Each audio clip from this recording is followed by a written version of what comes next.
안녕하세요, 푸토리얼입니다. 처음 내 집 마련을 하려는데 어떤 방식으로 매매를 해야 할지 고민이신가요? 오늘은 그런 분들을 위해 집을 구매하는 방법에 대해 자세히 정리하여 알려드리도록 하겠습니다. 이 영상을 통해 각 방법의 장단점을 알아보고 여러분에게 가장 맞는 주택 구매 방법을 찾을 수 있게 도와드리겠습니다. 그럼 바로 시작해 볼까요? 첫 번째는 일반 매매입니다. 주택 구매 시 제일 많이 하는 방식으로 저 또한 첫 집을 장만할 때 일반 매매로 아파트를 마련했습니다. 일반 매매는 부동산 중개인을 통해 이미 지어진 집을 구매하는 방법입니다. 제가 처음 아파트를 구매했을 때의 경험을 말씀드리면 네이버 부동산으로 마음에 드는 입지와 매물을 찾아보고 중개사무소에 전화를 미리 약속해 직접 방문했습니다. 일반 매매의 장점으로는 첫째, 즉시 입주 또는 입주 시기를 조절할 수 있습니다. 무조건은 아니지만 제 경험상 매물에 따라 입주 기간 협의가 가능한 매물이 있기 때문에 대부분 나에게 맞는 매물을 선택할 수 있습니다. 다만 부동산 거래가 호황인 시기에는 매물이 적기 때문에 그러한 시기는 피하는 것을 추천드립니다. 두 번째 장점은 직접 매물 확인이 가능하기 때문에 가격 협상이 어느 정도 가능합니다. 집의 컨디션을 확인할 수 있어서 컨디션에 따라 어느 정도 중개인을 통해 매도자와 협상으로 가격 조정이 가능합니다. 하지만 이 또한 매도자 우위 시장에서는 어려울 수 있다는 점을 유념하셔야 합니다. 그래서 일반 매매를 통해 주택을 구매하실 거라면 부동산 시장에 사람들이 관심이 없을 때, 즉 매수자 우위 시장에서 매매를 하셔야 위의 장점들을 모두 얻어가실 수 있습니다. 두 번째는 경매로 매매하는 방법입니다. 집을 가장 싸게 살 수 있는 방법은 경매입니다. 경쟁을 할 뿐 매수할 물건과 가격을 본인이 정할 수 있기 때문입니다. 부동산 경매는 드라마에서 나오는 것과 같이 상대의 제시 가격을 듣고 실시간으로 새롭게 가격을 쓰는 방식이 아니라 정해진 시간까지 입찰표를 가격에 적어내는 방식으로 가장 높은 가격을 쓴 사람이 낙찰을 받게 됩니다.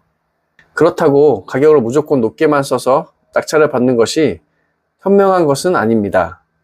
경쟁자들과 가격차가 크면 그만큼 가치 판단을 잘못했다는 이야기가 되기 때문입니다. 입찰 전 정확한 시세를 통해 알맞은 낙찰가를 정하는 것이 중요합니다. 집이 경매로 넘어가는 이유는 채무 불이행 때문입니다. 집주인이 대출금을 상환하지 못하거나 세금 또는 공과금을 장기 체납할 경우 채권자인 은행, 금융기관 등은 법원을 통해 집을 경매에 붙이게 됩니다. 경매 절차에 대해 간단히 알아보겠습니다. 경매는 아직도 아날로그 방식을 고수합니다. 공매 같은 경우는 온비드 홈페이지에서 클릭 몇 번이면 끝나지만 경매는 직접 법원에 가야 합니다. 그것도 집 근처에 있는 가까운 법원이 아니라 관할 법원이라서 더 번거롭습니다. 부산에 있는 물건이라면 부산에 가야 한다는 이야기입니다. 입찰 시에는 입찰 금액의 10%를 보증금으로 내야 하는데 이것도 현금으로 내야 합니다. 보통 법원 인근 은행에서 수표 한 장으로 뽑을 수 있습니다.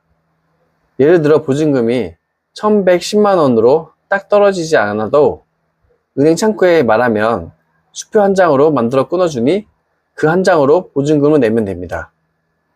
이렇게 현금까지 준비했으면 1층의 입찰 법정에 들어가 입찰표를 작성합니다. 입찰 금액을 모두 수기로 작성해야 하는데 이때 자릿수에 0을 더 쓰는 실수를 많이 하니 특히 조심해야 합니다.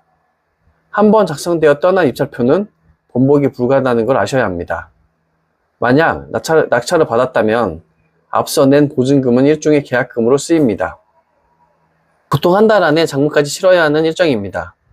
경매는 정확한 조사가 이루어진다면 저렴하게 구매할 수 있고 등기가 깨끗해진다는 장점이 있습니다. 반면 단점도 명확하게 존재합니다.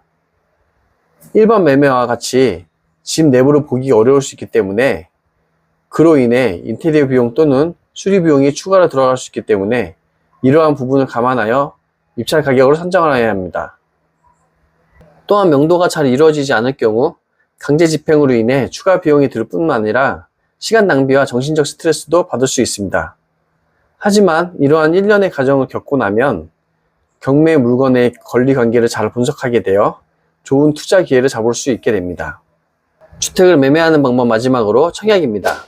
청약은 새 아파트를 청약통장을 통해 신청하고 당첨이 되면 계약금을 지불하고 공사 완료 후 잔금을 치른 후 입주하게 됩니다.